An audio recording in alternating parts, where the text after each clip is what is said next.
banque est une entreprise, et comme toute entreprise, elle cherche à minimiser sa prise de risque et à optimiser sa rentabilité.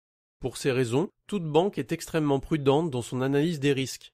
Souvent, elle souhaitera minimiser les risques pour en limiter les effets négatifs. Cela explique pourquoi certains projets rencontrent des difficultés pour obtenir un financement bancaire. Cela peut être un projet jugé trop audacieux, un plan de financement déséquilibré, un manque d'expérience du créateur et ou de son équipe, un niveau de fonds propres insuffisant, un produit-service qui ne semble pas répondre aux besoins du marché. Enfin, chaque établissement bancaire possède ses propres critères pour accorder ou non son concours financier à une entreprise. En règle générale, il est conseillé d'apporter environ 30% d'apport, ce qui laisse la banque financer les 70% restants. À noter que plus le montant des apports est important, plus les chances d'obtenir un prêt sont grandes. La capacité d'autofinancement est un ratio comptable qui permet de mesurer la capacité de l'entreprise à rembourser ses dettes. Son montant doit être supérieur à la somme des 12 mensualités des emprunts à rembourser. Il est recommandé de comparer les différentes offres des banques car les modalités, taux d'intérêt, durée du remboursement, cautionnement, peuvent être différentes d'une banque à une autre. La mise en concurrence des agences permet de négocier de meilleures conditions ou des clauses moins restrictives, mais surtout d'éviter les déconvenues lors d'un rejet de financement.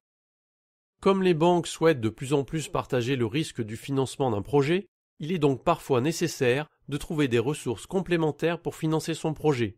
Cela peut être l'obtention d'un prêt d'honneur ou d'une subvention. Sur les projets importants, la création d'un pool bancaire, plusieurs banques financent le même projet. Afin d'éviter tout stress dans l'attente de la décision d'attribution de prêt, il est judicieux de demander le délai d'instruction du dossier lors du premier entretien avec le banquier. Le refus ne doit pas être considéré comme un élément négatif, mais comme une phase de réflexion supplémentaire permettant de procéder aux ajustements qui s'imposent. Vous pouvez éventuellement proposer au banquier de modifier certains paramètres, augmenter ou diminuer la durée, proposer un apport plus important, proposer des garanties plus importantes. Dans tous les cas, essayez d'obtenir de la part du banquier les raisons de son refus. Normalement, le refus d'une banque doit être motivé et argumenté. Le créateur peut demander une attestation de refus de prêt, notamment dans les cas d'une opération conditionnée à l'obtention d'un prêt, achat immobilier par exemple.